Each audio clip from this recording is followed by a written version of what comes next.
tonight's crack meeting on the 23rd of June, 2011.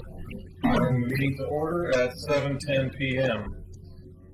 First item on the agenda is the approval of minutes from the last meeting, which was May 26th. And I know that we've all taken a look at those. Does anybody have any suggested amendments to those meeting minutes? You're able to view them now. Okay. We can view them electronically, perhaps, as well. Hard copies in front of us. I will make a motion that we approve the minutes from, what date is that? May 26th. May 26th. Thank you. I second. Okay, all approved?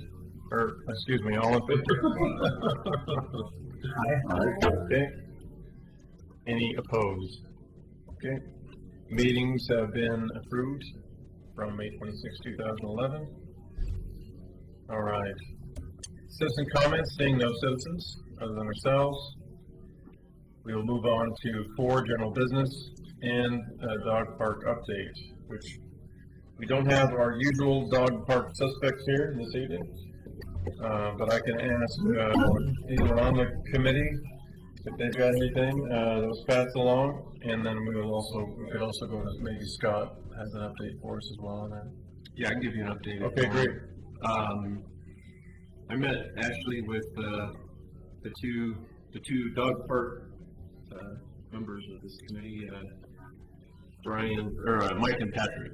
Sorry, and they both are unable to make it tonight. We had actually 4 of the members. All the 4 folks that aren't here, by the way, have given me notice, or Brian notice in advance, just to let everybody know. At any rate, I think actually it was just last week that the 3 of us met. As we talked about at the last crack meeting, those 2 crack members would get together with myself and kind of talk a little bit more detail and hopefully have something to report back tonight. Mike is out of town, and then Patrick had a very last minute thing and he was going to be here. But he asked me to pass along a couple of notes that he sent me kind of later in the day today. What I can tell you that we talked about at that meeting is probably the most significant thing is we've set a tentative date, and I'm going to look that up real quick here while I'm talking, of in August, the evening of August 15th was a tentative date selected for I guess we're just calling it an informational meeting, or kind of an overview type of a meeting, the one that we're inviting, trying to put the word out to the public for anybody in the community that would be interested in this effort to try to build a dog park. So we talked about specific ways that we might get the word out through different outlets, both city things such as our website and posting things at our facilities, to just kind of putting things out through like businesses that have anything to do with pets or dogs, pet stores, veterinarians and things of that nature, and just some other ways. And then the other piece that we talked about was Patrick kind of offered he offered to take on a role of putting together a Facebook page for something kind of along the lines of Friends of the Oregon City Dog Park or something like that. It wouldn't be, the Facebook would not be a city sanctioned page. It would just be something that an individual is going to do on behalf of, sort of this grassroots effort, or whatever you want to call it. Mm-hmm. And he was going to talk a little bit more about that tonight. Let's see, he says he's going to start working on the Facebook page in the next couple of days, and he'll send us the link. So I'll probably send that along to everybody if it doesn't come to you, and just to take a look at it, with the idea there being just to kind of use that as a networking tool to start getting people connected to that. So if we get phone calls or interested people that you all run into, or that contact myself or Denise or our department, we can basically send them to this website or the Facebook page, and they can be a friend of that or whatever, and that kind of links them to getting information, and we'll post some meetings on there. And so that's Patrick is going to kind of take that role on it. He wanted to do that and enjoys doing that, and has some skills in putting together that type of thing. And so anyway, that's kind of that. So I think that was the big hurdle, was getting the date pinned down of August 15th. Talking about that with PrAC tonight, letting you know about that, and finding out if there were any issues or objections with that, or problems or whatever.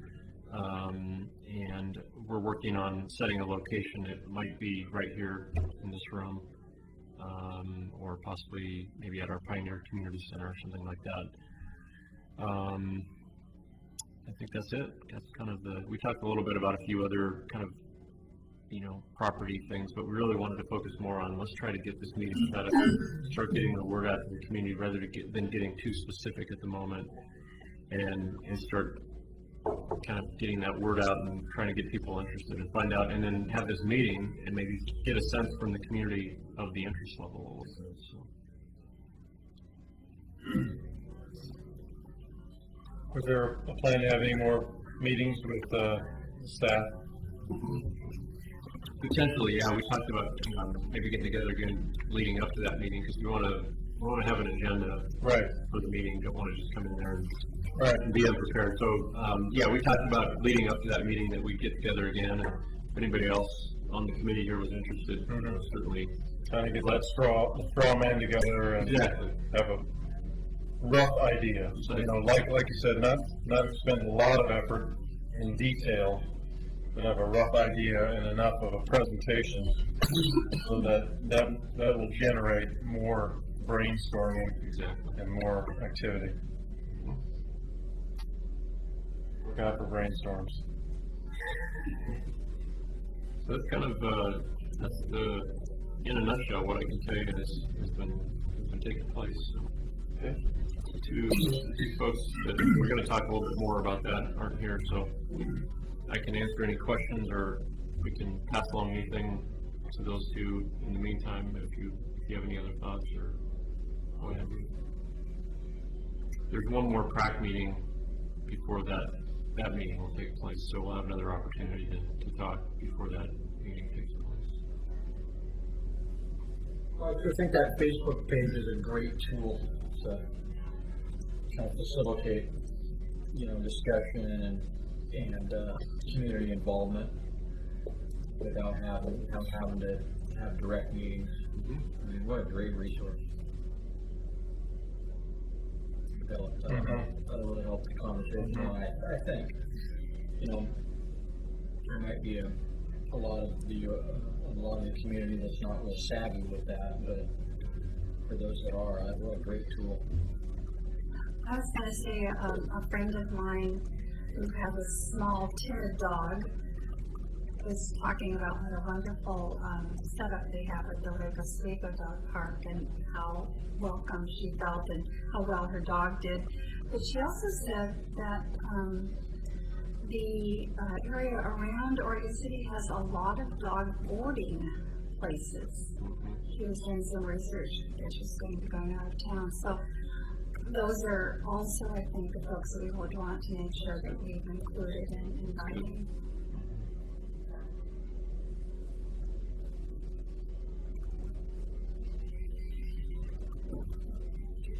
I'll just mention one more time, the one thing that kind of comes to mind is,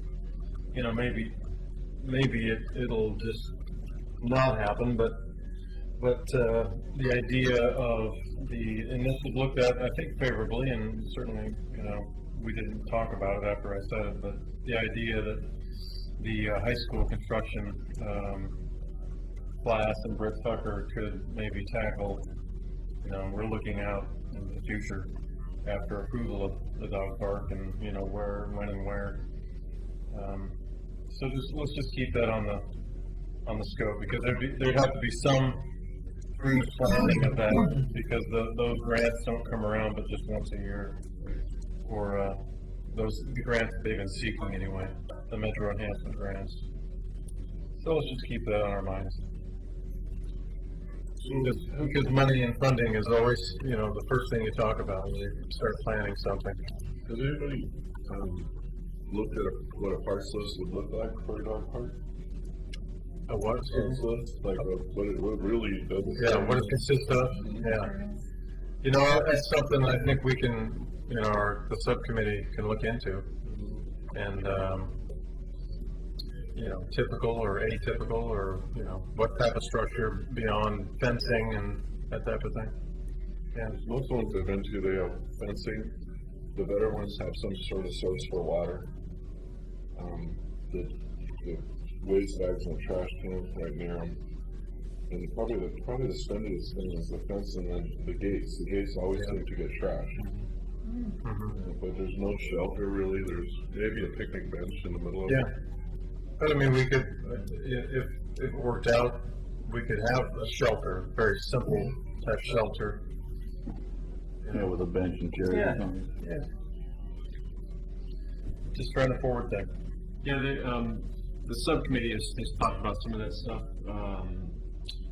What they decided was, before we get too far into the design process, let's kind of take these other first steps about, the meeting and getting the word out and trying to basically find out how much of an interest level there really is out there. And then probably through that process of some public discussion, we'll develop an amenities wish list or whatever, we'll probably kind of flesh itself out a little bit that, what do people really want and that kind of thing. And what the dogs want. We'll have to fix our brains. We'll take that. We Take bring the our dog. dogs. Bring our dogs to that August 15th meeting. We'll have to raise a pause if you want this. Yeah, I know what the people who know what dogs want. You want to talk to those people. We're contemplating getting a dog. Our kids absolutely love a dog. We've had a cat and he doesn't come, No. That's beautiful, yeah. I bet he comes when he's hungry. Yeah. Yeah, I was wondering what the public interest would be for a cat park. That's what the mayor said. Wasn't that his comment? What about a cat park? I haven't looked into that. Go play. Okay, moving on to 2011 goals. You've got a goal sheet there in front of you. And as we discussed last meeting, if you can remember, that far back, we've added a couple there at the bottom. Simply worded research referring to global certain pocket parks for the voters and support single call project. We've got all those listed on our PrAC goals, and this is the document that we ratify, so to speak. We don't have to set it in stone and say, okay, those are our goals, they can change. And we don't have to vote on that. So everybody likes the way that looks. 10 is sort of an even number. And looks good on paper. But I think we've been over all those goals and we've been tracking them as well. So any comments on the PrAC goals for 2011? And we can really move forward unless you guys have any comments on any of those.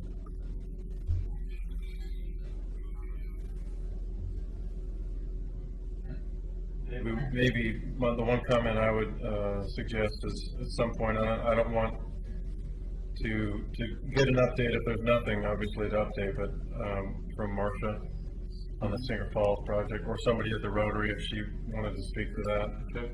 An update on that via email or otherwise, and then we could just read it. Or if she wants to come in. Because by now I believe they've selected the artist that was in the top 3, and then they had an alternate. And perhaps have some sort of idea of what it may look like. I don't know. I'm sure that they had submitted some work, perhaps. It'd be nice to know that. Yeah, I'll work on getting some info. Yeah. Whether, like you say, whether it's via email or some photos or something, or okay. Come in person sometime. Thank you.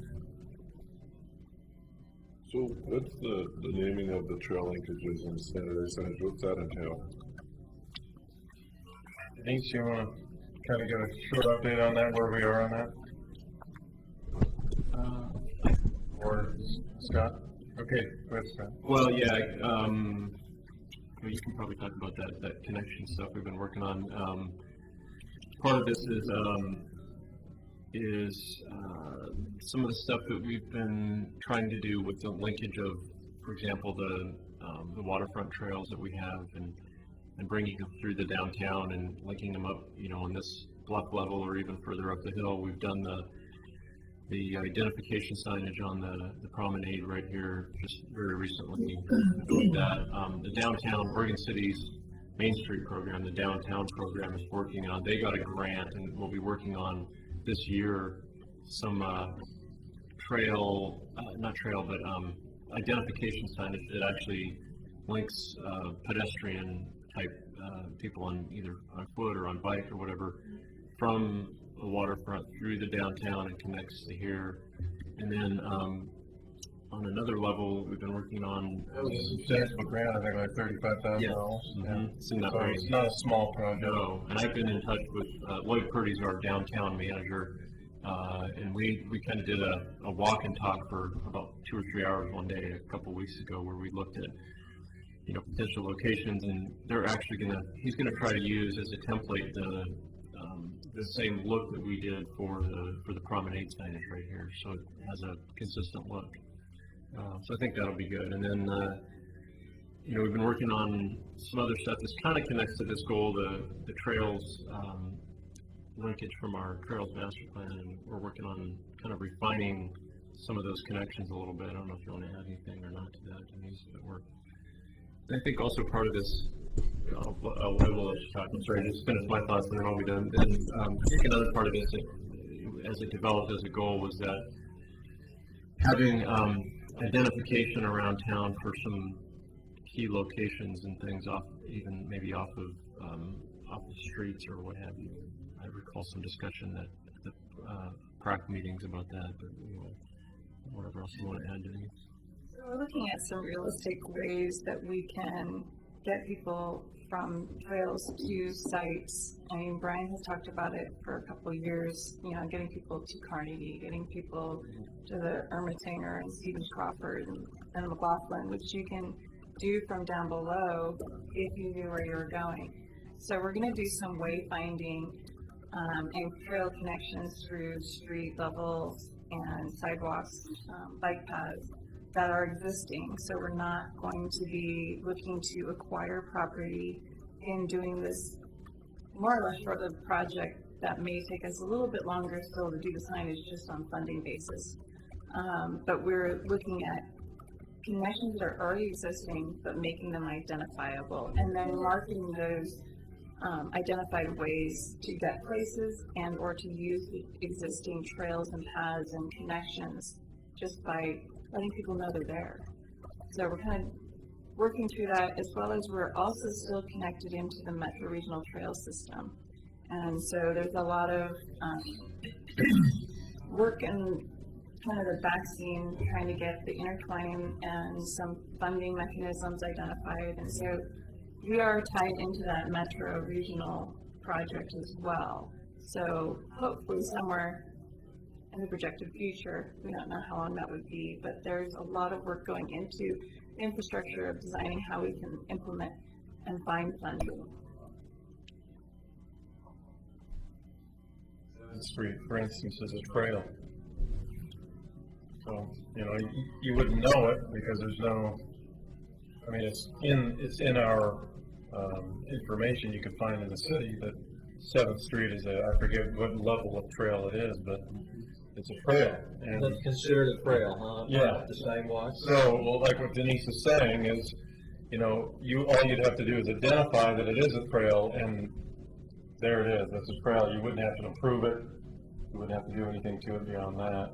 And then from there, you can be a tourist and you can see, okay, there's the trail. It starts here. So I'm going to walk from that bridge in Gladstone from here all the way through Oregon City, through John Storm, and then through the center. And I think I'll go up the stairs this time, and then I'm going to go down that trail up that trail to Carnegie, which is now, you know, whatever it is in 2 or 3 years. Cool place, and then, you know, the city center is, you know, booming and economic improvements and things like that. But probably the city of the future. Not that it's not doing well now, but we hope for a better future. Rob, so when you call it a trail, is that, we're just identifying a route, or are there bike paths, or are there curb cuts for wheelchairs, or? It can be a combination there of all of those items. And to get to that level of detail is a lot more manpower than maybe we have. But there are some pieces that are already identified through, we have interns that work in public works that have made some identified curb cuts, new sidewalks that have been implemented since we put our trail master plan together.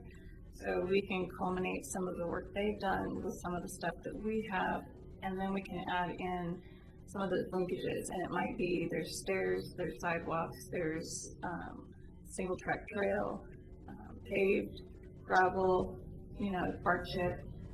Whether or not we can add in all those identifiers, and so a lot of it is a lot of data, and there's different ways you can implement that. We're trying to get the word out as best we can with the little staff resources we have and the little money we have. So, and along with doing that, we're still looking at funding opportunities. And with funding opportunities, we can expand that progress. But at this point in time, what we have is what we've got, and we're going to do the best with it that we can. And a lot of the resources are there, they're just not identified. And so we're going to just need to get a little bit more well known. Great question. And the way I phrased it, at least, you know, when we came to a consensus here before I went before the commission, the way I phrased it was in the document too, that we saw the center of gravity for these improvements to be, you know, right where we're sitting. You know, there's other trail systems out farther away, but really the center of gravity of what we're doing is right here. You know, the hub and out, into it and out. That's a great question. Okay, any other comments or questions about the track goals? I'd be interested in an update on bullet number 4. Is there a plan for when we would begin the master planning process? How is that? Yeah, so it's to do the master plan for both of those properties, and we're talking about the Glen Oak Road and the Filbert Run neighborhood properties. We are, it's projected in our next year's fiscal budget, the fiscal year being July 1 to June 30th. The hope is to begin soliciting for, the way that we would do that is we would solicit through a request for proposals process and do a selection for a park designer consultant. We may just, we have the option of doing a separate one for each park, or we could do one designer for both parks. That doesn't mean both parks are going to have the same exact designer look. It's just we have one person who could actually do, or one firm could do both of those projects for us, and they could be kind of moving down a track about, you know, the same timeline. The hope would be to do that. And it depends a little bit on how, you know, again, Denise just talked about our staff resources. And,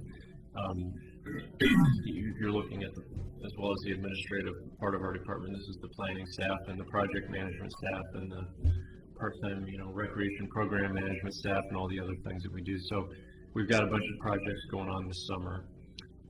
Depending on how quickly those wrap up and into the fall, the hope would be to kick that off maybe in the fall or the winter. Wintertime is a great time to work on master planning projects because you're not really in your construction season. So, you know, and they usually take those kind of things, and there's public process involved. They usually take several months to do because you do some public meetings and design and refinement, and then another public meeting or two. Then you get a proposed master plan done for each of the properties, and then you take those master plans through our planning department to actually get them approved as a land use approval, so they're actually official master plans. And so we could be looking at something that might potentially start late fall, early winter, and be wrap up next spring or maybe even in the beginning of the summer. So, you know, the hope is that by the end of this coming budget year, we'd be either have or be pretty close to having completed master plans for those sites. And what's, you know, important about that is we don't have any funding identified currently to develop those sites, but at this point in time, they're just a blank canvas, and we don't even know what the amount is. We don't know what the dollar amount is to build those parks anyway, because until you have a plan developed, you can't do an estimated cost, and you can't start looking for funds and that type of thing. So the master plan is positive because it gets some momentum in the community about those parks, and especially in those neighborhoods. And then you can have an idea of what you're looking at doing, and then you actually have a goal that you can set out to go and try to achieve as far as developing those parks. That's pretty much how we've built all the several new parks that we've opened in the last few years. So, does that answer your question, Ted? Yeah, one thing I want to clarify, you used the term design of the park and master plan. Is that kind of one and the same? Interchangeable, yeah. Okay. It's the same thing, yeah. I want to make sure I understood that right. Right. Thanks, Scott. No, that's great. Good to know that it's on the radar and Definitely. a priority. Then, I guess the question that follows, so one question is, are the funds for the master plan itself, are those SDCs too? That's correct. Yes. And then, I'm sorry. When it comes time, or when we have the SDCs available to develop one of these now 4 parks that will have master plans, Wesley Landscape and Glen Oak and Filbert Run, I would think that we would be involved in the process of determining which one goes first. Definitely. Right. With it, but obviously, you know, staff would help us with that information, or with that, or guide us through that process. That's actually, I think, you know, frankly, I think that's one of the most important roles that you have as a committee, is helping to determine priorities of what gets done on what timelines. Some things are driven a little bit by public push or you know, wishes or need or whatever. Yeah, some things are just need driven, emergency or a fix or something. Right. Some things are, a neighborhood gets, you know, very energized around the project. Of course, we've had the master plan sitting with Kenema Park, you know, for going on 7, close to 8 years now. So it's been kind of on the list, trying to get to the top of the list. So there, you know, the neighborhoods continue to push, and PrAC has been very involved in helping us figure that out. And then it becomes sometimes an opportunistic thing. A grant opportunity will come up. We had the Kenema is a great example. We had the partnership with Metro, because they also came forward to us and said, you know, if you want to, we'll help you write the grant, and if this is the year to try to go after it, we'll actually help you try to go get that grant, and we'll be supportive, and they're a partner, and all that kind of stuff. So, you know, just kind of things like that. But that's really, to me, that's one of, I think, your most important roles as a committee, is as we move forward in that list. And that's why these goals list is really important to keep kind of refreshing that and checking back into that, is seeing where things kind of shake out. As it's written, I don't know how you view it, but this list of 10 goals now, I don't necessarily view that as a priority list in order per se, but you know, you may have a different opinion about that. But it's we kind of have to figure out how, you know, we just kind of work through that from year to year. You know, we talk about what funds are available, what opportunities are there, where the But that's a good thing to point out too, Scott, is that it's not a priority list; it's a list in no certain order. I think that is important. Not even alphabetical. But the one thing I can tell you is you can be assured you'll be very involved in the discussion and in helping us as staff to decide, you know, which way to go with the different priorities of of the limited funds that we do have available, we have to be pretty selective about the projects that we can identify and do from year to year based on, we just don't have the funds to take on very many things at a time, so we have to be pretty careful about determining which ones we view as the most important. And of course, we also have to, the one thing I didn't mention, we always have to look at our Parks and Rec master plan as helping us be a guiding tool, you know, where things fall in that, so.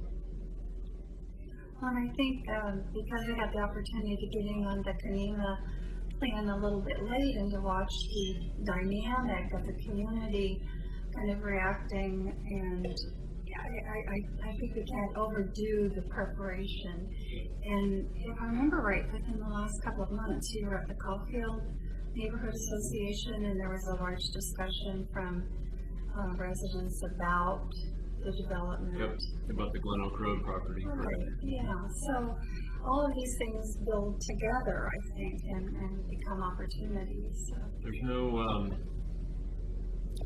no perfect, you know, there's no scientific method. It's a matter of kind of, you know, working through some different ways of decision making, and you know, of course, I also didn't mention our city commission. I mean, that they may peg something as one of their own goals, and with that pushes things right to the top of lists or what have you. So, yeah, there are numbers of ways that these decisions get made. There's no exact method, but the one thing you can be sure of is that PRAC is very involved in those discussions and that decision making, and helping us to move those things forward and identify which ones go and which ones have to wait, and that kind of thing. And I'll just mention at the end of that conversation, Scott, that to remind all of us that really Wesley Lynn is in phase 2 right now with the help of the high school. Yeah. So even though we haven't got funding for phase 2, we really have. I mean, we've gotten two grants right now. Right. So yeah. Very good point. Well, and you mentioned earlier the high school group who's, you know, involved in these projects. You know, with two parks that, you know, the plan is to develop down the road. You know, if that group is looking for things they can do in the community, tons of opportunities there. Yeah. Oh yeah. I mean, they'll have 4 master plans to choose from. Yeah, what would you like to get involved in? And I don't know that they've came to us in the past and said, hey, what would you like us to do? Have they? I don't recall how those. It seems to me they've come and said, hey, here's what we're proposing. Yes. Yeah, they've kind of defined what they would like to do. Right now, they've pretty much, for the last few years, they've adopted Wesley Lynn Park, I think, and we may have to change the name of that park to represent something about their program or something. I'm kind of kidding, but you know, they've kind of identified that they wanted to adopt that a few years ago, and really, but they've checked in with staff and with this committee at every step of the way as far as, hey, this is what we're planning on doing next time. And they brought those awesome models that they do, and you guys have been involved in some of the discussions about maybe tweaking. Can we think about doing this a little differently or whatever? So yeah. So, you know, if you had specific things that you wanted to suggest to them, like Brian, you're talking about the dog park, I think that would be a great project for that cause, knowing how well they've done. We could be a little bit more proactive and suggest to them a project, but we'd have to do that, you know, at least a year or more in advance of applying for the grant that they go after every year, the Metro grants, and which is decided in May, right? Right. So you got to be done with your package in March. Yeah, 30 to 45 days. About 4 to 6 weeks ahead of that when you turn the apps in, and then you've got 1 calendar year. Right. To execute the project. Yep. So yeah, I mean that's why I just mentioned it again tonight, because if you get a grant in 2012, May of 2012, you've got until 2013 to use it. You better be prepared. Yeah. Yeah. So, otherwise, you're waiting until 20. You're waiting until 20. You know, 2013, 13 portion. If you're not going to do it until the next year. Okay, awesome. Good discussion, good questions. And last time, moving on to number 4, Charlie, there, last time we talked about getting some information on the pocket parks and sort of the process, or at least some information that would help us understand what the process would look like this time around. And Scott, were you able to garner any of that for us? Sure, I'll give you a little snapshot of that. Unfortunately, I didn't have this information all put together in time to send you when I sent out your agendas.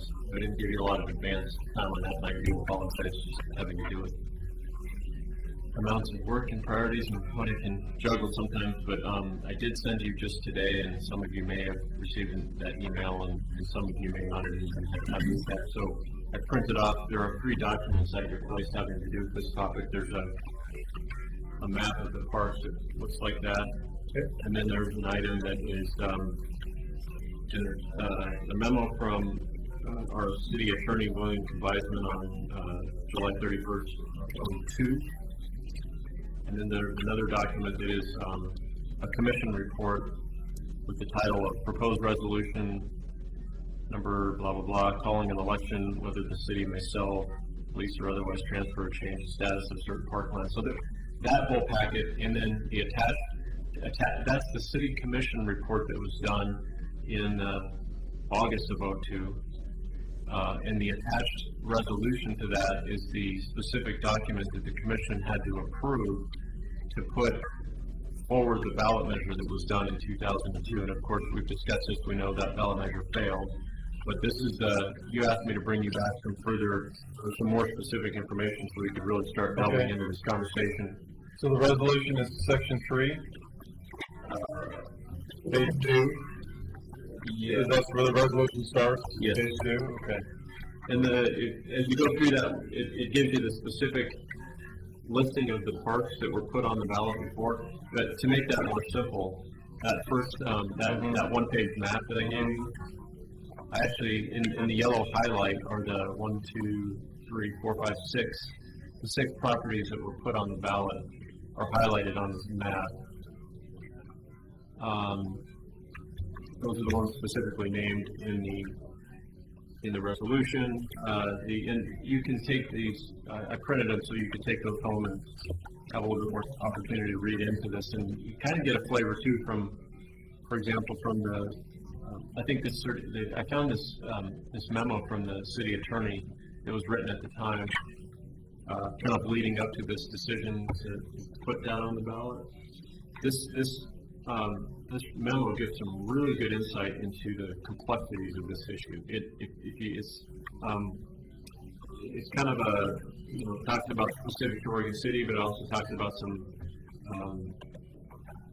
case laws where some other cities or even in other states some things were done, and how that kind of ebbs and flows a little bit. But it isn't a simple issue. Let's just put it that way. And there's some complexities. There's a lot of things to think about.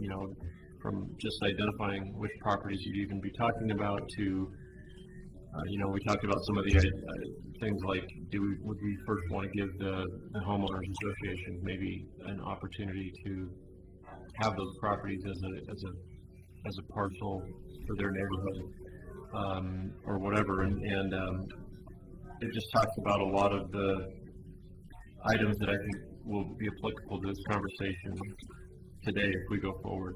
A couple things to note on this as you're looking at those the parks that were on there last time.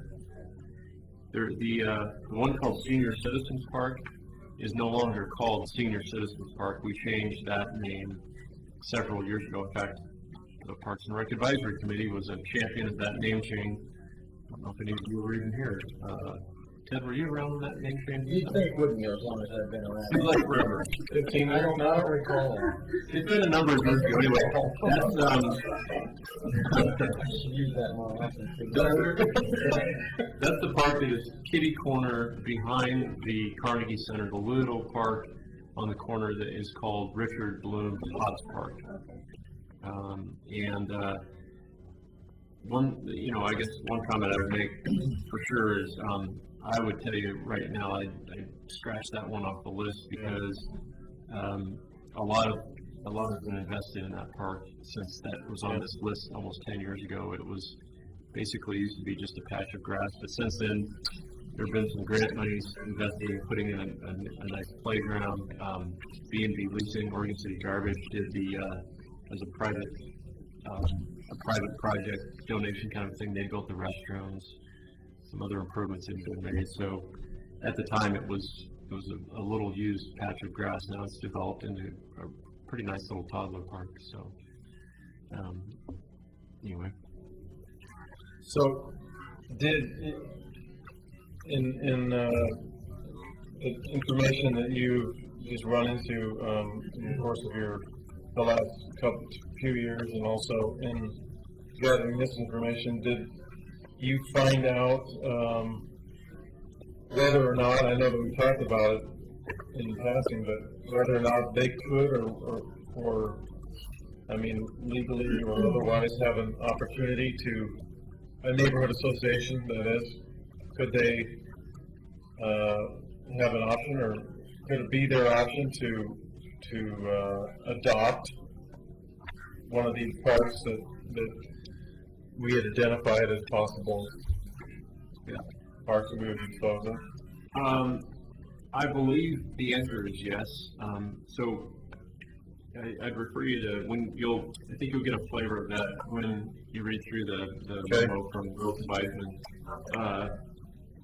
What I haven't done yet is I haven't gone back and kind of waiting to see where this conversation develops here before I go and spend attorney time, because our attorneys work for the city on a contract, so it's a direct time billing thing. So every time we ask them a question, depending on how much research that requires, the clock is ticking. So we're careful because of the finances about how often or how quickly we are just to jump to the attorneys and start asking questions. So what we typically would like to do is see where this conversation develops a little bit, get some specific issues kind of on the table, and then I would take that and go kind of on an updated version of what was done before, and probably run some of these types of questions by our attorney again. I haven't done that yet, is what I'm telling you. I wanted to kind of wait and see a little bit more where this goes, how serious this conversation is, and not to say that I'm opposed to going to our attorney and asking those questions. That's certainly not what I'm saying. It's just I wanted to make sure what we're doing here first. But I really think, Brian, based on what I've read from the files, and this is just kind of what I found to be the really key stuff for you from the files. There's a lot more information than this. I just didn't want to barrage you with every little document that was done. This process, there's a pretty big file on that process from 10 years ago or 9 years ago. So I tried to get it down to the really important stuff that you could get some good stuff from. I think my read is that that's definitely a possibility to do that, to do what you're suggesting. But we would want to verify that again before going forward with it.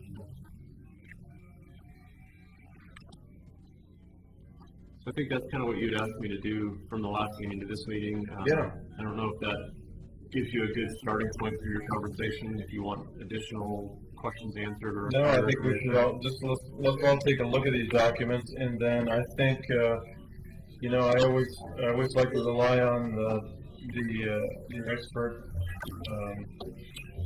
And correct me if I'm wrong, but I think we should start gathering information is the step we're on now, but I think the next step would be re-identifying for ourselves, because the maintainers of the park are the ones that know better than anybody else which ones, at least from their perspective, are the pocket parks that maybe are the ones that need to be added or put on a list, the next list. I think their opinion it should be desired. But in saying that, I also think of, there's other things that go into a decision of whether a pocket park would make it on this list as well. So I guess one of the questions I have for you is, who else besides our own experts, on the street, in the park should we rely on to determine which one of these parks would be the best ones to put on that list? I would trust, I would absolutely trust Larry and the maintainers in their opinion.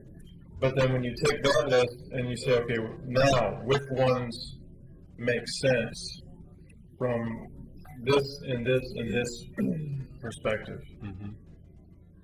So you may start with 6, but then you may whittle it down to 3 or 4. Exactly. Well, I think it's going to start with, some discussion here, discussion with our staff and our, specifically our maintenance department. Larry Potter and his group are going to have some really good ideas, and I think they already do. I obviously talked to them about this issue, and one thought that jumps to mind is, you've already run this kind of idea, at least by the city commission with your report, and at least let them know you're looking at that. One avenue that we have as a city is our Citizens Involvement Council, the CIC. You may have heard that term. The CIC is a collection of a representative from each of the city's neighborhood associations. So they meet monthly and talk about a wide variety of city issues, and that is really an outreach into. It's kind of like a council of all the neighborhoods, and then every neighborhood association kind of has their monthly meeting as well. But the CIC come and meet right here in this chambers monthly and go over a variety of things. And I think that group would be one that you'd really want to take once you got kind of solidified a little bit of the discussion and have at least a good rough idea of what you're thinking of. To take that to the CIC, that could be done through the staff could do that for you on your behalf, or a representative of you could come to that meeting or whatever, but get that on their agenda, put this whole thing in front of them, because those are the folks that are going to know that you're going to have people from probably the neighborhoods that these parks that you're going to be talking about are in.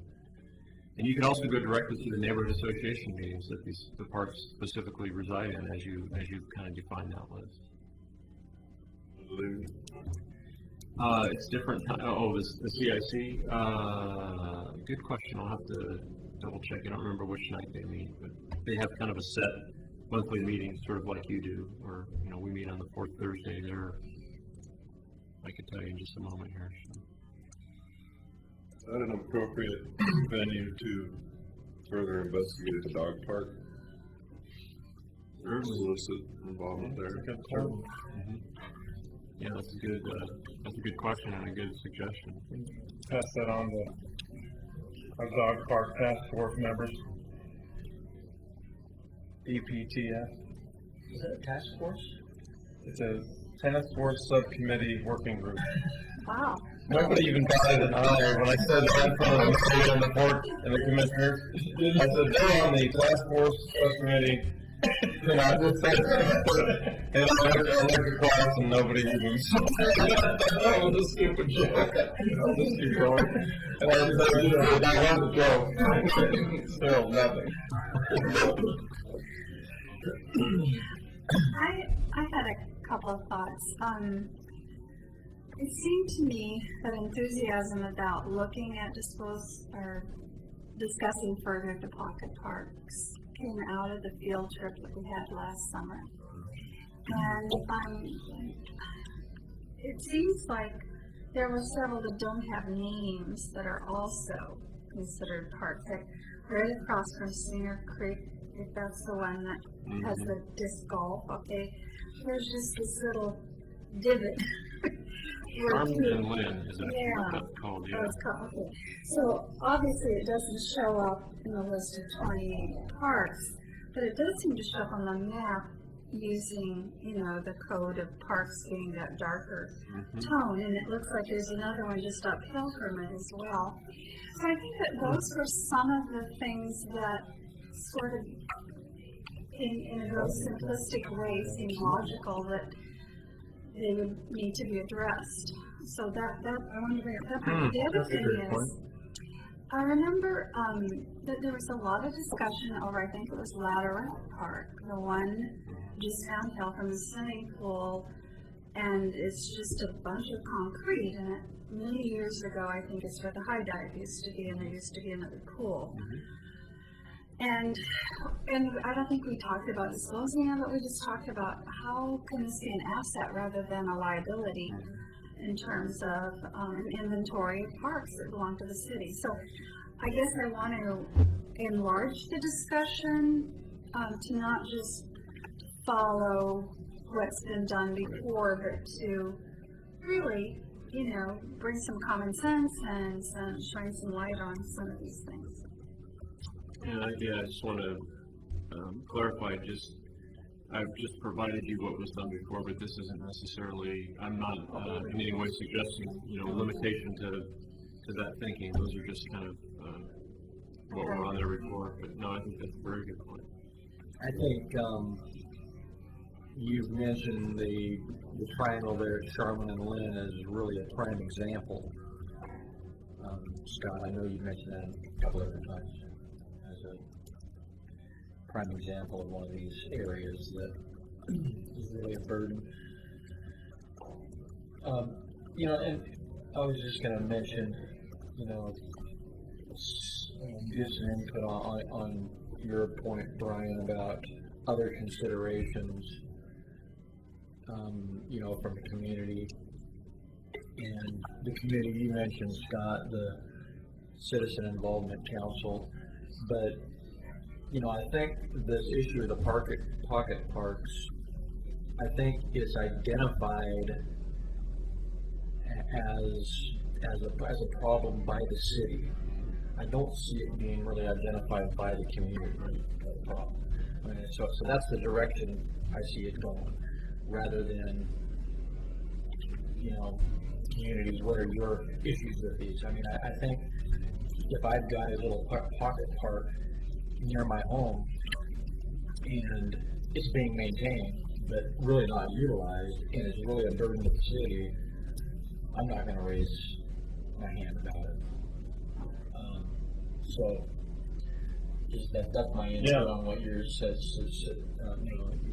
You're asking. I think I think the purpose for wanting to disposition these starts with the city as their identified burden rather than a community issue. Yeah, as you work through this, they're identified for a specific purpose that that makes sense, and we say that it also makes sense to do it at the same time we're talking about the parks maintenance utility fee for the same reason, or some of the same reasons. And then once they're identified by, let's say, first the maintainers, the park maintainers, I guess one of the next steps that I kind of see as a pertinent step is somebody has to take a step back and say, I don't know, maybe they don't, maybe, I'm just thinking somebody should take a step back and say, okay, does it make sense with that park right there? And then look at the cost savings or cost benefit. If we gain this much, we've got perhaps this much public, animus against it. We're gaining this much, and potentially if we sold it, we could also gain this much. Other properties it is. Probably couldn't sell it, probably couldn't get anything. But you take the 6 and then you start thinking about those types of things.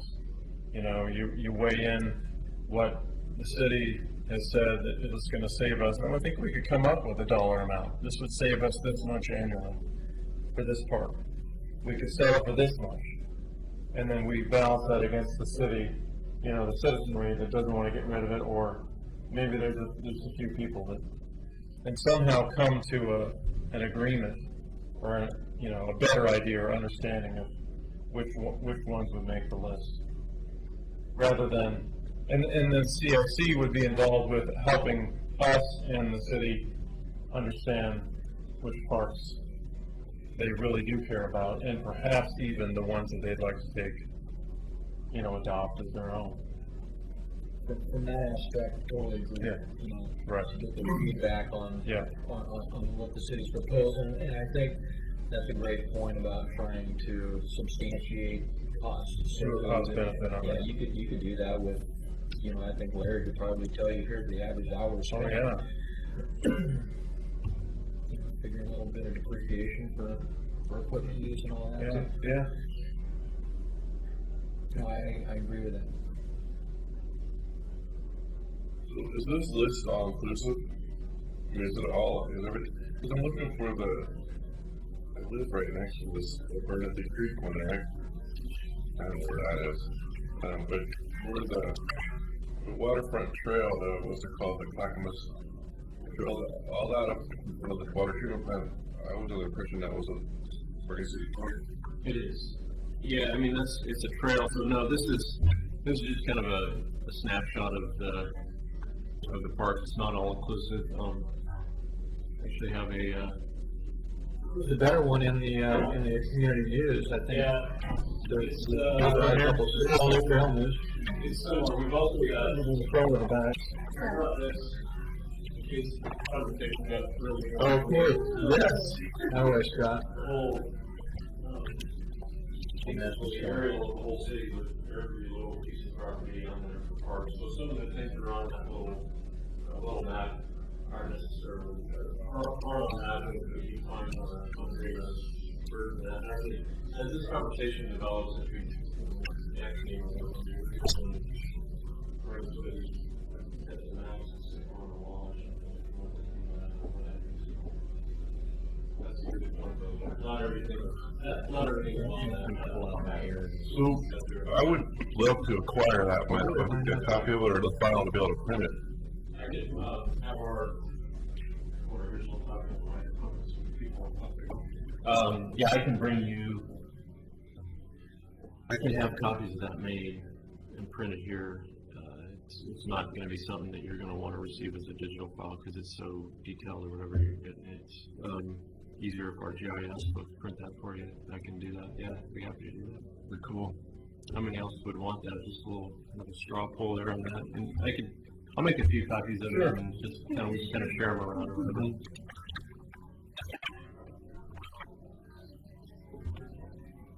And then once we have a good idea and we're satisfied that we have taken the necessary steps, then, and I'm not saying that, the conversation would be limited to us either. I see perhaps, and this is one of the questions I had too, Scott, is perhaps another group, I'm just, groups of people would help us understand what that information all means. And we go, at a certain point, we go to, other groups of people that would take it from there, once we've done our due diligence in our areas of expertise, so to speak. So. Because like you said, this is not an easy process, it's not a short process, it's a complicated process, and, I first thought, well, it could run concurrent with an 18-month process for the, parks maintenance utility fee. Maybe it's a longer process than that. Maybe it's longer than 18 months, I don't know. Well, keep in mind, ultimately,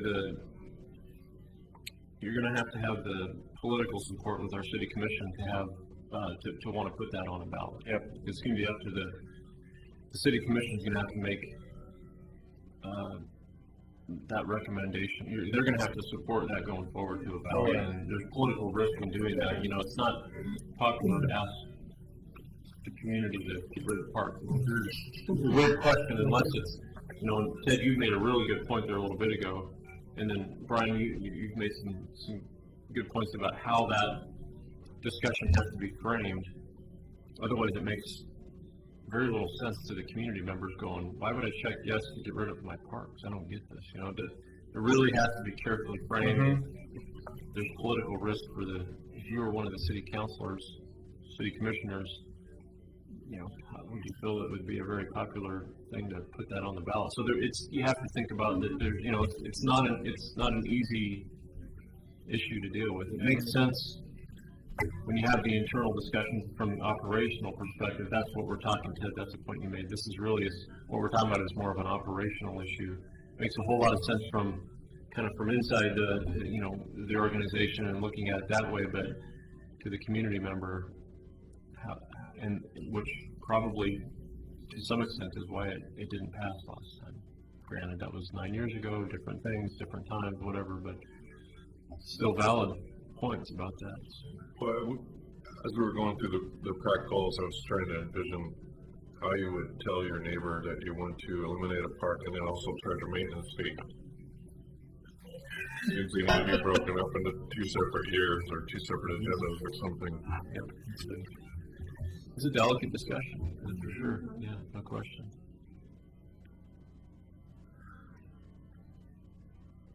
Seem a bit conflicting, those two. Yeah, and I think I see a little bit of light injected into that, and also potentially the wording of a ballot measure. I know we're getting ahead of ourselves, but if we go through this process, and if the park was offered and it was a satisfactory process to the neighborhood associations and those that identify most closely with that specific park, if they had the opportunity, or they in fact took the opportunity and they've adopted this park. So, there were 6 parks, now there's only 3 because 3 of them have been adopted. Somehow that could make it into the language and the common understanding when this ballot goes forward that all due diligence has been taken, here's the rationale, here's the process we went through, and these are the parks that remain, and they make sense because of this. Anyway, I think it's all about how you present it. It's all about how you present it. Just to follow up on something somebody asked a little bit ago, when does the Citizen Involvement Council meet? They meet the first Monday of every month at 7 o'clock right here. So first Monday. That's why we couldn't have the first Monday. Every month? Yeah, they meet monthly.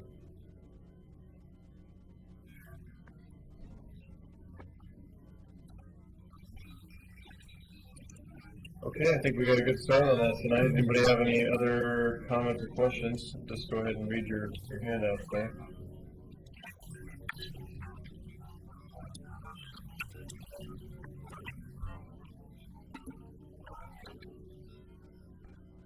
Okay. Who's going to read the proclamation? Are we going to read that tonight? July is National Parks and Recreation Month. Not regarded as that. Well, you don't necessarily you're welcome to read it out loud. I think that would be up to you if you want to do that. But the reason I put that on there is just to make sure you're aware that, first of all, July is Parks and Recreation Month nationally, as supported by our National Recreation and Parks Association, of which we are a departmental member, as well as you're all individual members, which, Lynn, you were making a point about a little while ago, and I'm going to talk about that under my report later. But this proclamation, we do this, I think, nearly we might have missed a year somewhere along the way just by oversight, but typically we do this every year. This proclamation will be read and signed by Mayor Neely at next Wednesday's City Commission meeting, and it's a designation that has been action has been taken by the United States Congress.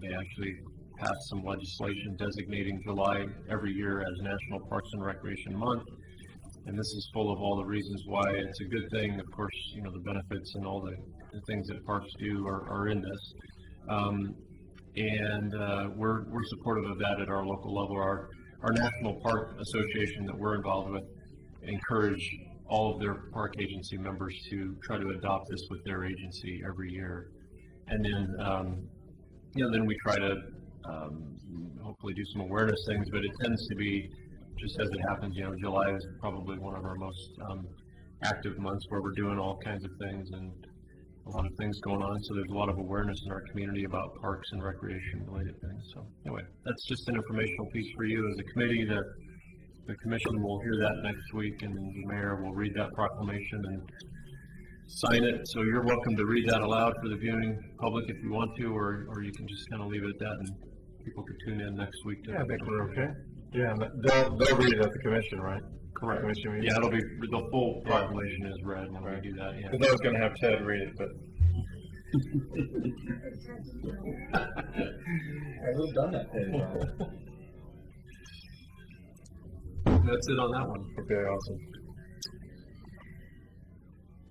And on to other general business. Does anybody have any other general business that did not appear on the, under number 4 there? APRAC member reports. Steve, do you have a report for us tonight? I have just a note that there's going to be a huge basketball tournament at the Oregon City High School, 5th, 6th, 7th, 8th, and 9th of July. Like one of the biggest girls tournaments in the United States. There'll be teams from all over the United States here, so it'll be a lot of games. Where are the dates on that, Steve, did you say? Well, there's a first tournament going on the 1st through the 3rd, Right, okay. and then they take 2 days off for the 4th and 5th, Yeah. and then they start the 6th, 7th, 8th, and 9th. Cool. Where are they And that brings it, what do they say? Yeah. Everywhere. You won't be able to find a hotel around here. They'll all be booked up. And then some people stay with friends and they've met here. But teams come from all over, Hawaii, back east, everywhere. Good energy. It's pretty good. A lot of good basketball players for the girls. Mm-hmm. A lot of Division I girls will be playing.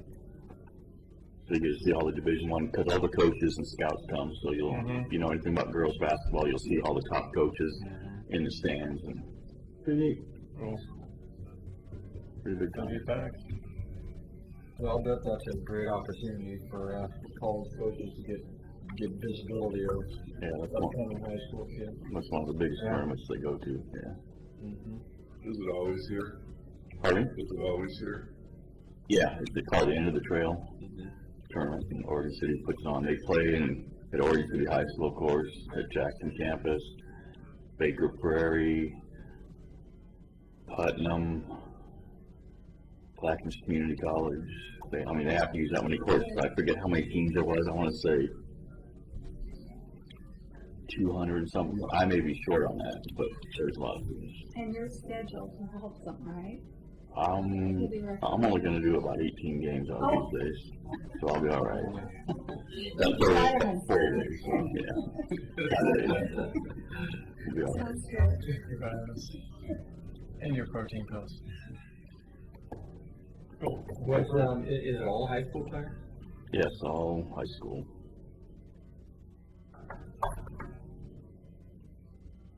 That's it. Okay, Steve, Ted. Nothing for me tonight, Sheriff. Nothing for me. Lynn. Well, I got a hold of Kathy, and she said that the Pioneer Center continues to be running at full capacity. She said that for the first time they offered a 3-day beach trip, and that every seat was occupied within 24 hours. Cool. There was a lot of interest in doing When it. is that going to be? I The beach trip. think it's next month. Do you know, Denise? Yeah. We have that in another report that I'll send you guys in a email, but I think it is. It's, oh, you can't go. That one's- It's also in partnership with Wilsonville, so we had a partnership Oh, okay, cool. conglomerate with Wilsonville Senior Center, and so there's a little bit of support for our staff too, that there's another staff member going. They don't need someone to lead songs on the bus at all.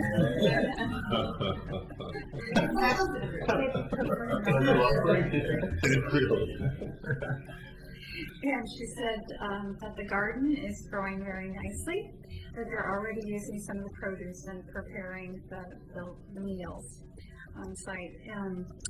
the July 21st concert in the park is going to be their form of the volunteer recognition event, and that there's no more free coffee. There was a problem. I don't know if any of you have gone through the front doors, and I noticed a lot of people just go whoosh through the front door and go straight to the free coffee, and then they complain it's slow or whatever. But anyway, there was some theft. Cups and sugar and all the cups. Yeah, it's silly. Anyway, so they started charging 50 cents a cup. So now, whoever it was that was responsible for others have gone away. And with that, they can also bring in their own cups. And people who are willing to bring in their own cups aren't typically the people that are taking away items.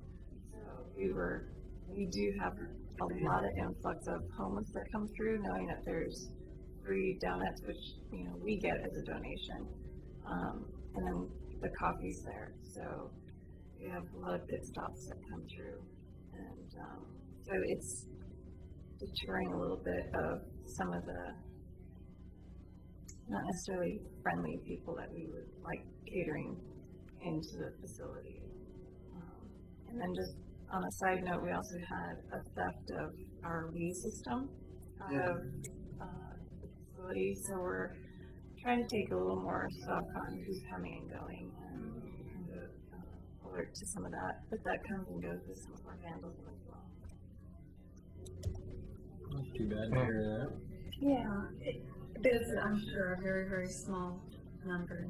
Yeah, it's small numbers are We're regulated. just needing to pay more attention. More Some social months are coming, we tend to have a little more influx. Yeah, unfortunate. That's all I've got.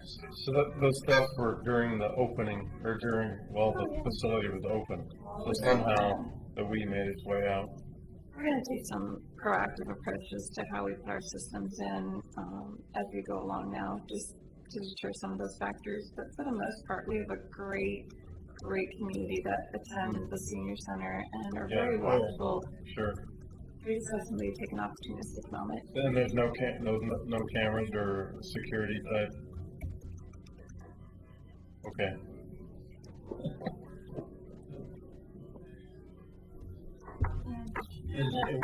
Were you suggesting the coffee is still complimentary if you bring your own cup? It is complimentary if you bring your own cup. Yeah. Good. Sounds like a good compromise. Okay, Don. The coffee thing is just, I run a bingo hall, right? And coffee war, coffee conflict is a recurring theme. And we came up with about the same solution. Charging for the cup. And that kind of cut out a lot of the riffraff and let them bring their own cup. But we started seeing 64-ounce cups. We don't mind the 64-ounce cups. It was we realized how much stock we were putting out that we're not having to utilize now. So along with the 2, 3, 4 cups that we're going, we were also losing a lot of sugars and creamer. Mm-hmm. So that weren't going into the actual coffee being drank at the time. We would go through 50-pound bags of creamer, and we would find people showing up with Ziplocs. Exactly. Yeah, that's an interesting dilemma. I thought we were the only ones. Yeah. That's my report. Even know that other people share those same problems. So, commiserating. Sure, if you never even buy creamer in a 50-pound bag. It's probably one of the best ways to gain weight, and I'm not kidding. And people that, we would find people that with half the cup was creamer. I can write a book on this. Wow. It's an interesting thing that you find in facilities like ours. We're probably the same customers. Yeah. The show Parks and Recreation. We have much better storylines in real life. Okay, moving on to number 6 and staff reports. Okay, Kenema Neighborhood Park project update. Happy to let you know at the last city commission meeting, the commission approved the award of the contract for the project.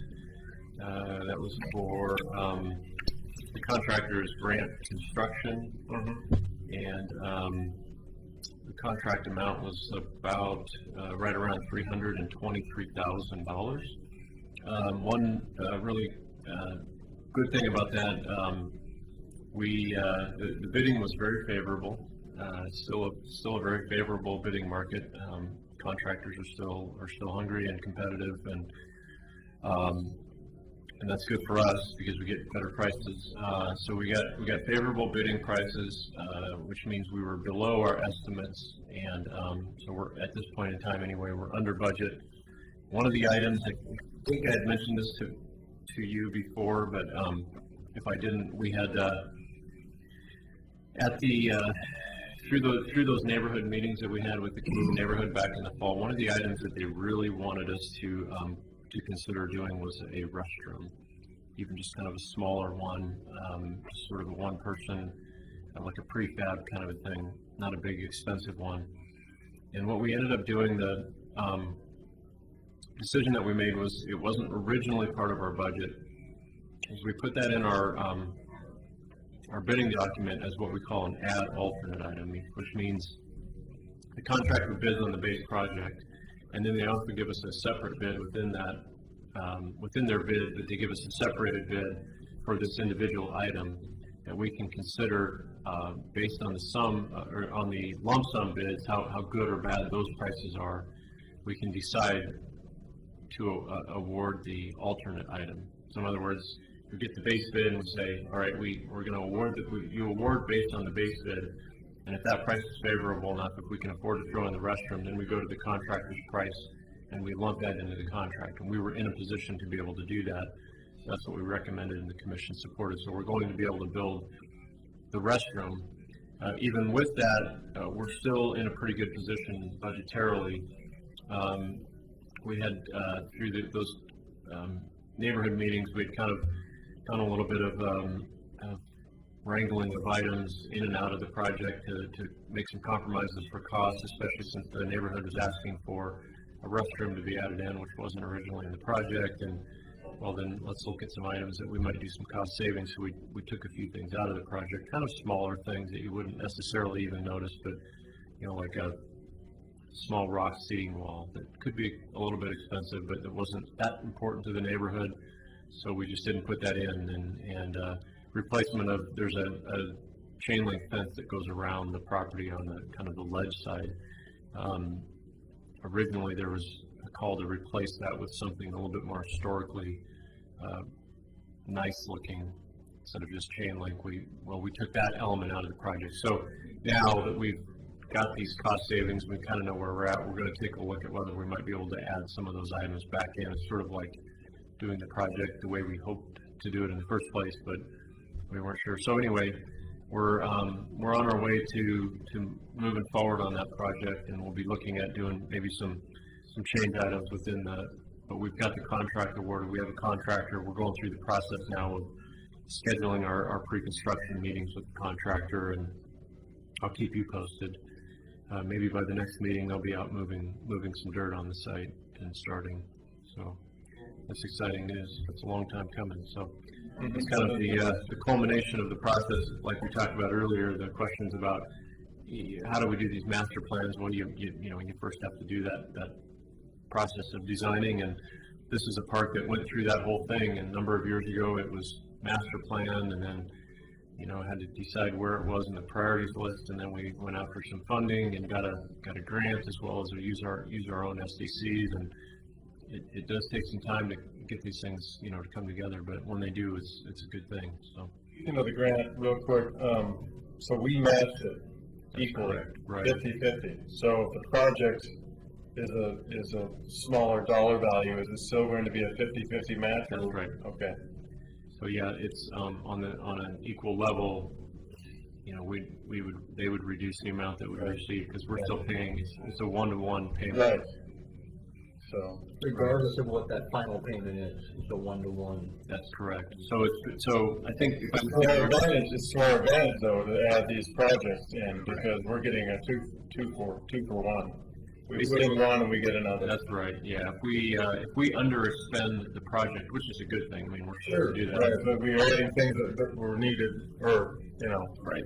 Sort of like we potentially could lose the opportunity to have those grant funding, if we, Right. if we way underspend it and then we don't add those items back in or whatever, so that's what you described is correct, Brian, yeah, that's right.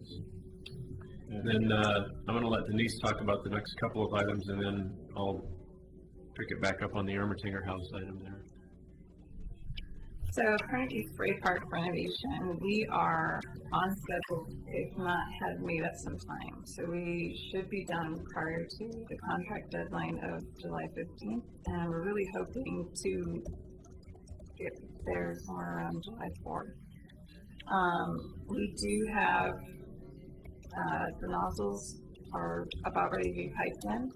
And the concrete, we're looking at laying that Monday or Tuesday now, pending some inspections. But we have 20 nozzles, and there are 4 sets of 5 of the same nozzles, and they are all interchangeable, so we can change the design of the water as we wish, from year to year, every other year, however we decide, or if it is, everybody likes it the way they believe it. But we do have some flexibility with the system that we've chosen.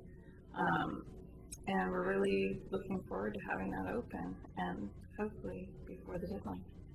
Looks like we will, barring any wonderful weather changes. Maybe even before the first concert. That is the goal. The first concert is July 7th, Thursday night, Carnegie Center, Carnegie Library Park. So let's hope for sun. And then Sportcraft Boat Ramp project, we have been having every other week conference calls, managing our submittals and so forth, and we are down to, I believe, one last submittal, and mobilization starts July 15th.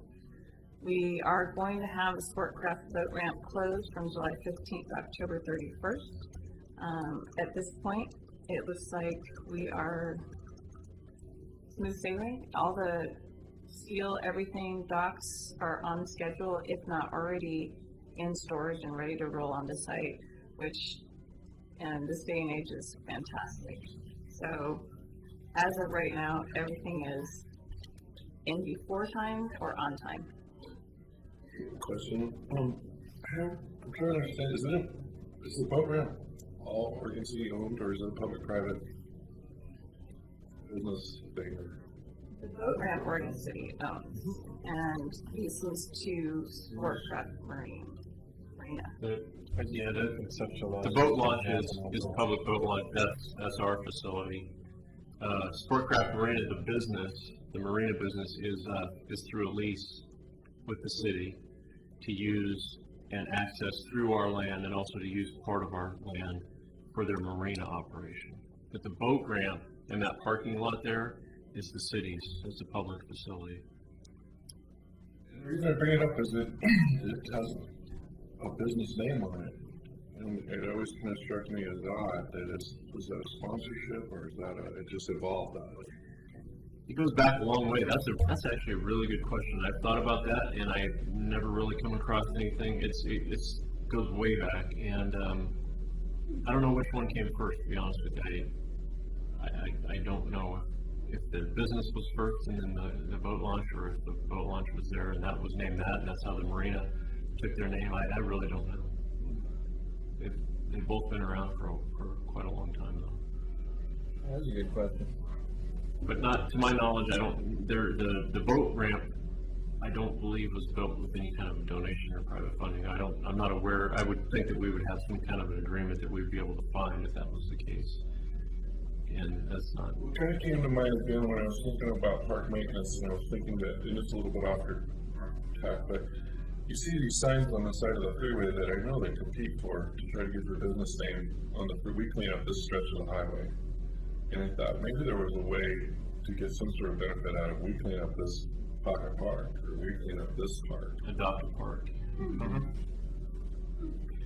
Yeah, we've looked at that. Actually, we have gotten as far as even, I think, developing kind of conceptual, type of a program for communities do adopt a park types of things like the Adopt a Road.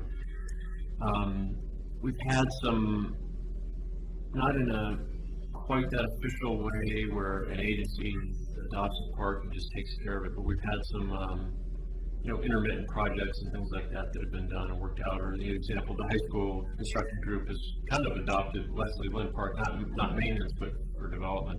But we've never really gotten that far. One of the little bit tricky things about that is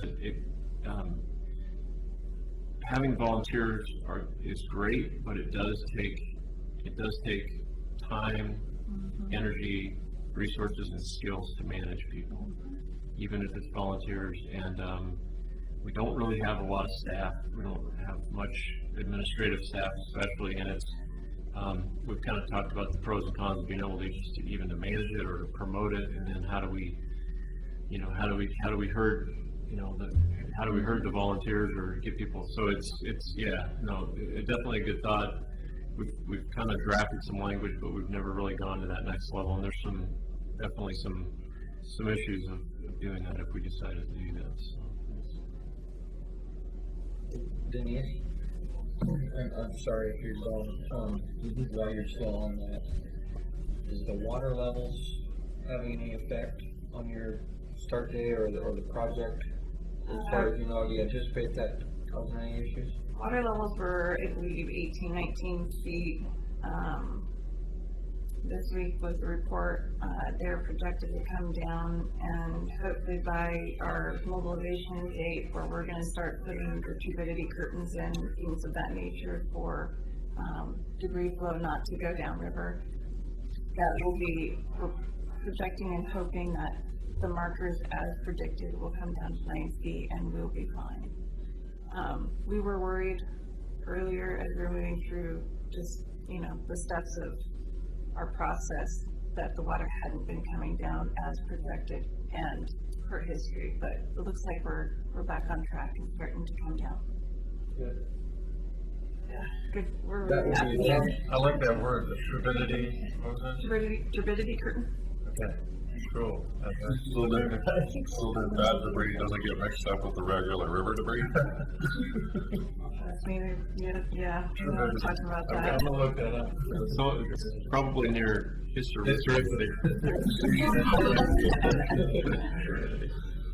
That's all I have on sport crafting. We are looking like we're on time and everything's ready to go, which is huge plus in construction. You'd like to close that out? Yeah. That one off your list. This is, in my career, the longest project, barring a pool project in Westland that still is 20 plus years old. So yeah, This one's for sure gonna get done. this one is for sure going to get done, but yeah, it's definitely my longest career project. How many projects in your career have involved turbidity curtains? Did I say that right? A couple. That's a long one. A couple.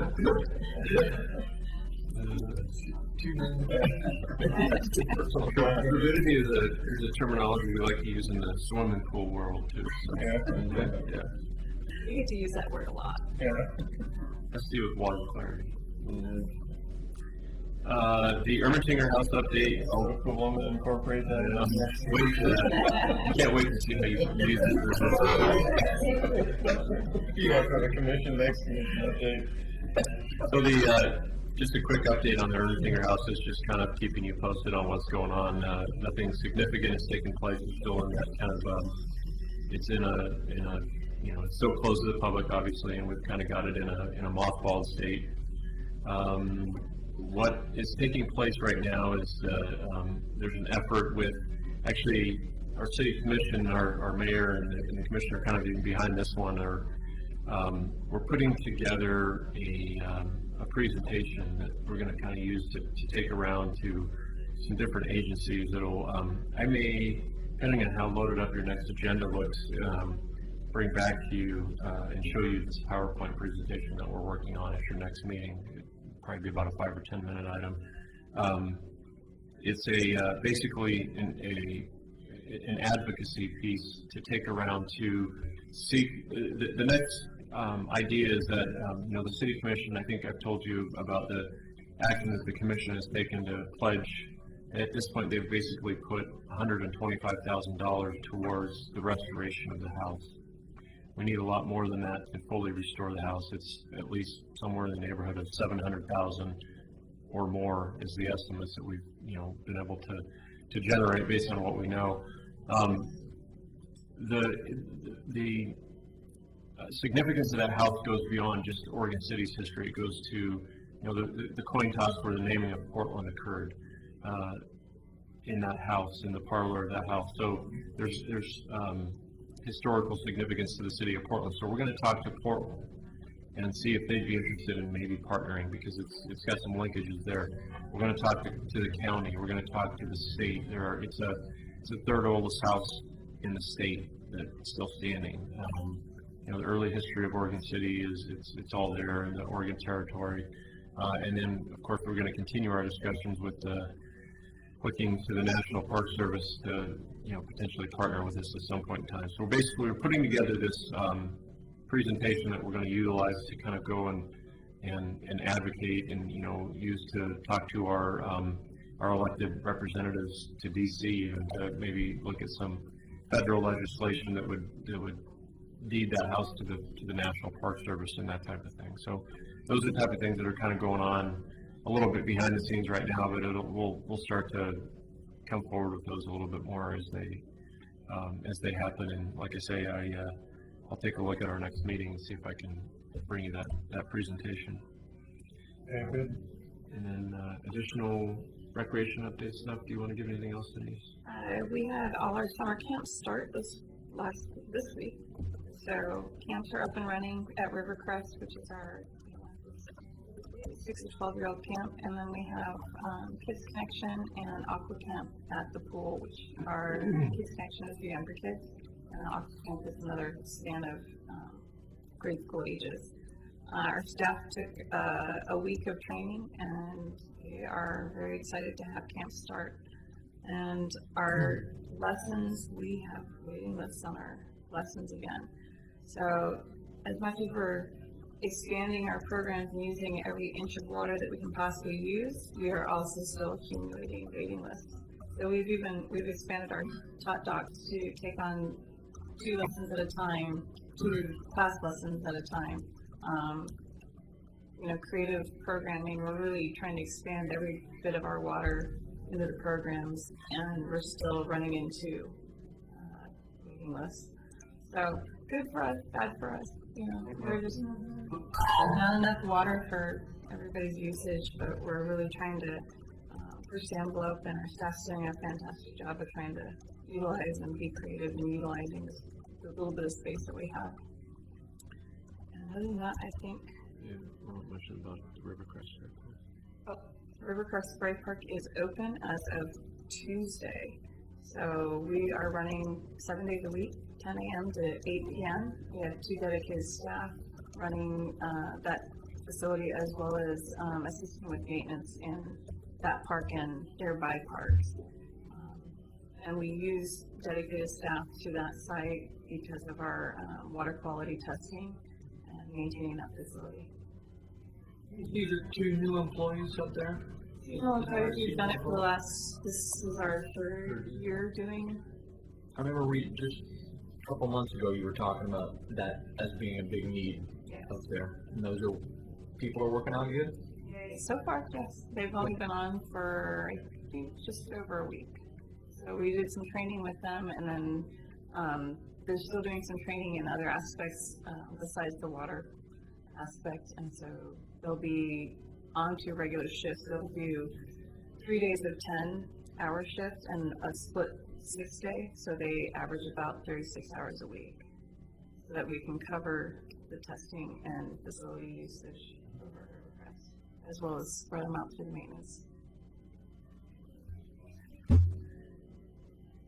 So that's a good gig for a young kid, good seasonal job. Right, and they have to be 18 to do this, because it's what we consider equipment or powered equipment. That mechanical room for the spray park is intense. small compact space of mechanical equipment, and then just the chemicals that we use.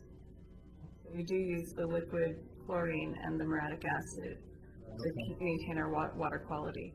So I suppose anybody younger makes Well, you it. mentioned that, yeah. Mhm. Good gig for a young adult, I should say. It is a good gig for a young adult. Good experience. Nice. And then, one other thing to mention, thanks for the reminder, Lynn, about our membership in the, National Recreation Parks Association as well as the Oregon Recreation Parks Association. Those are two, the, kind of the national, and then under that umbrella, our state association, it's our professional advocacy and networking association, of which the Parks and Rec board members are automatically part of our membership. So we have what's called an agency membership. So we are, as an organization, a member of that, and then professionally, several of us staff are professional members of those associations. But each of you are also individual members as a board member. And I know that some of you that have been on the Parks Committee for a while know this. You get our national Recreation and Parks Monthly magazine, which I think Lynn has. You've all probably just got that. And also there's a state magazine that's published, I think, quarterly. You probably also get some other mailings and some different publications from time to time. But that's just a reminder, I guess, mostly for the new members, that you're a member of those agencies and you'll receive those types of things, and you are an individual member of those.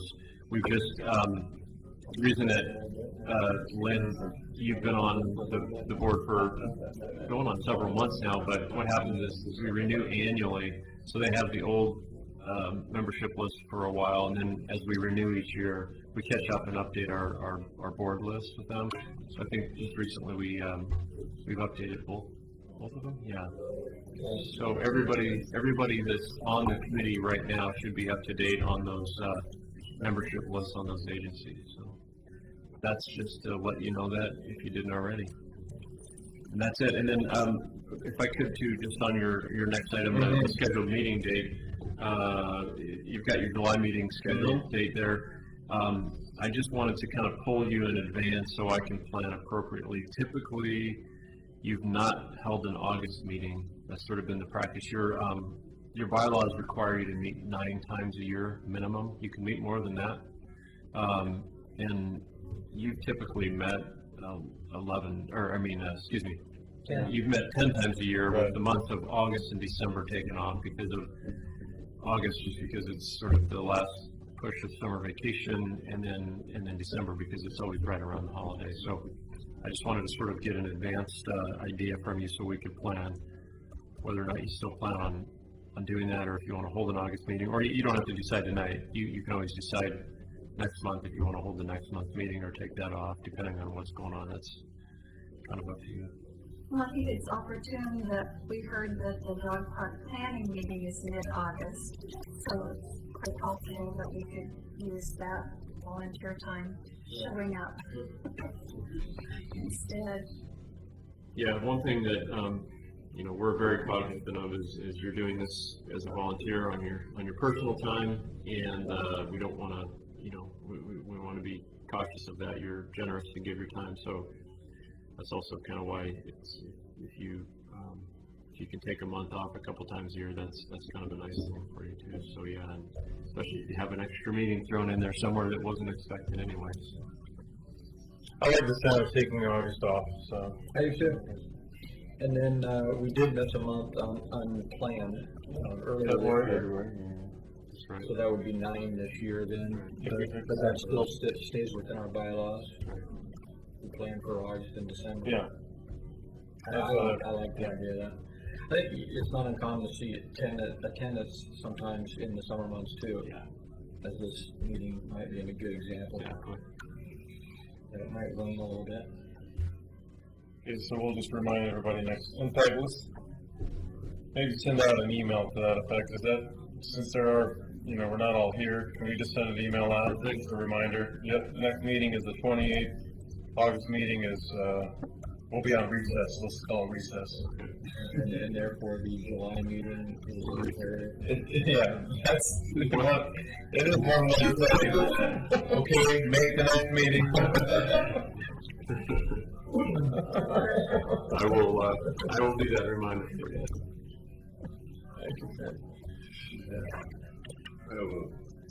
I'm experiencing some turbidity. On the RV park, I'm putting myself around that a lot, and I'm wondering how do you push that? I mean, is it very high on the city's list at all? It looks like a revenue source that's real under potential. It's on the list. Certainly, the Parks Committee has continued to keep that on the radar. So kudos to you as a group. Pardon? Oh yeah, I said yeah. Yeah, and so it definitely is. The challenge is just again, I don't want to sound like a broken record, but I have to keep repeating this. Is that it's just a lot of these projects and initiatives and ideas and all the different things that we're talking about, and that doesn't even represent the things that you talk about here as a committee. Doesn't even represent all of what Denise and I are dealing with.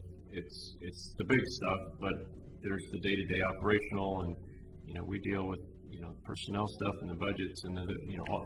So what my point is that trying to find time to get every project in the hopper with us is the challenge. I think that's very much on our radar. I think we're hopeful that we're going to be working on the master plan. We talked about that, I think, quite a bit at our last meeting.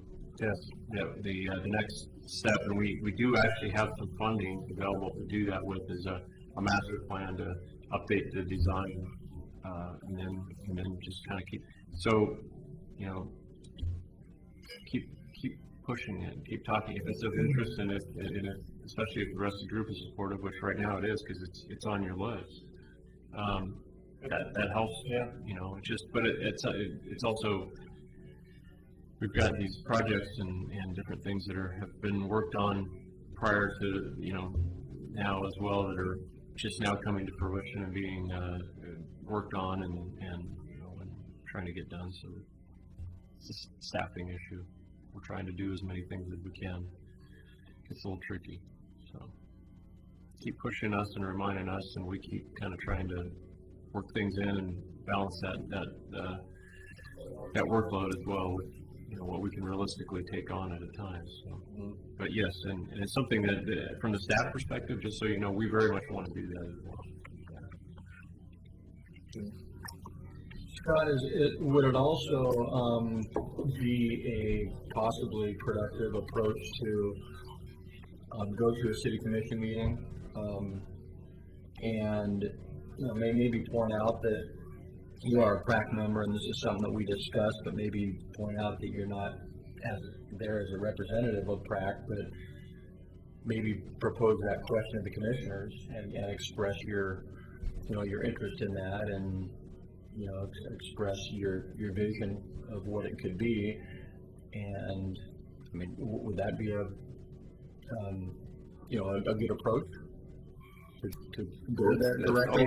That's always an option. Yeah, any citizen can show up and comment at any meeting. To some extent, Brian did that when he did the update. Yeah, good point. Because you did specifically, that was on the list, and you talked about it, and And there were nodding heads. I think there was support there to do that. So on the one hand, that's okay to do that, and that's fine, and it may help it gain a little bit more leverage or what have you. But at the same time, I think that's sort of been done, and at least from you may get more direct feedback from the decision makers on that specific subject. Just an idea. It keeps coming up as to my mind is that one, it's unique in that their users are not from here. Two, it's a pretty big first impression of what people might think of Oregon City. And the other one is it's right in the middle of the trails. I mean, there's a trail going through it right now, and it would be nice maybe to even promote the trail system to the users of that park, so they get out into Oregon City and maybe spend a dime in their emergence and take advantage of what you guys have already done. Right. Yeah, completely agree with all that, no question. Yeah. Yeah. Excellent point. Okay, I think we're at the end of the meeting, so let's adjourn at 8:54.